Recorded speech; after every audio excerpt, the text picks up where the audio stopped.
Karena kesuksesan swasembada pangan pemerintah bukan tergambar dari angka dan statistik semata, tapi yang lebih penting apakah perut rakyatnya sudah benar-benar terisi dengan merata. Halo, saya Erwin Aksa, Anda menyaksikan Erwin Notes. Erwin Aksa, Erwin Aksa. Bang Erwin Aksa. Saudara Erwin Aksa, saya minta.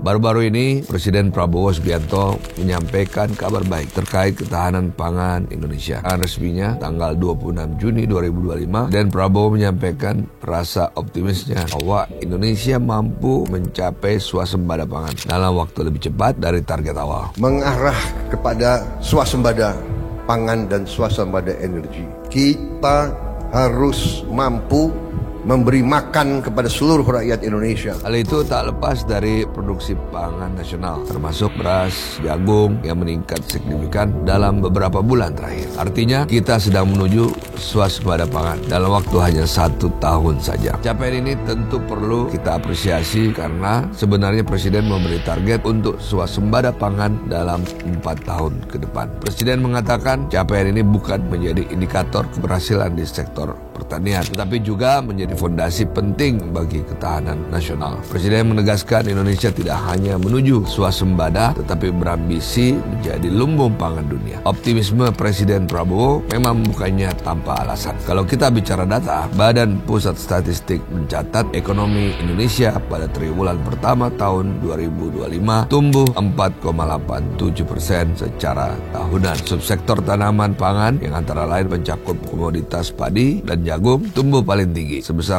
42,62%. Rinciannya, produksi padi dari Januari hingga Mei Maret mencapai 14,9 juta ton gabah kering giling atau GKG. Angka itu naik dari 9,89 juta ton GKG pada periode yang sama tahun sebelumnya. Artinya ada kenaikan sebesar 51,45%. Sementara produksi jagung mengalami pertumbuhan sebesar 30,02% dari produksi 3,8 juta ton tahun lalu ke angka 4,75 juta tahun ini. Jika melihat pencapaian produksi pangan yang sangat positif ini, tentunya sangat aneh jika beras harganya naik. BPS mengumumkan bahwa harga beras meningkat mulai tingkat penggilingan, grosir hingga eceran pada Juni 2025. Rata-rata harga beras di penggilingan pada Juni 2025 seharga 12.994 per kilogram atau naik 2,05% secara month to month dan naik sebesar 3,62%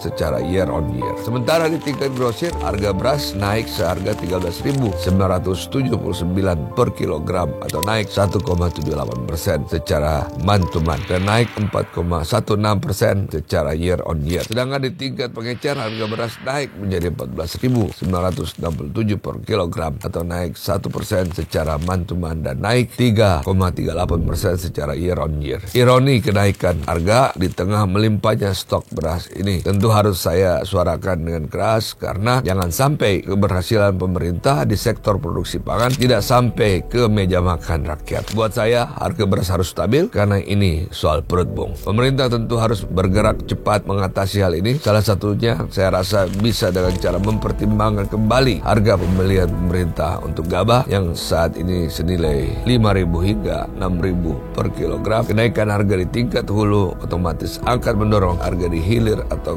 beras konsumsi. Soalnya pedagang dan penggilingan pasti juga akan menyelesaikan harga jual agar tetap untung. Pemerintah juga harus proaktif menertibkan pelaku pasar yang nakal karena menahan atau menimbun stok beras. Intervensi pemerintah lewat bantuan pangan juga bisa dilakukan untuk menghindari kenaikan harga beras ini. Artinya, pemerintah membantu keluarga penerima manfaat, terutama yang miskin atau yang rentan. Dengan mendistribusikan beras gratis 10 kg, program ini bertujuan untuk menjaga daya beli masyarakat miskin, lalu mengurangi tekanan permintaan di pasar terbuka dan juga menyerap stok beras dari petani lewat Bulog. Yang jelas, anomali naiknya harga di tengah melimpahnya stok beras nasional harus segera dibenahi karena kesuksesan swasembada pangan pemerintah bukan tergambar dari angka dan statistik semata, tapi yang lebih penting apakah perut rakyatnya sudah benar-benar terisi dengan merata. Ingat, harga beras harus stabil. Saya Erwin Aksa, sampai jumpa di edisi Erwin Note berikutnya.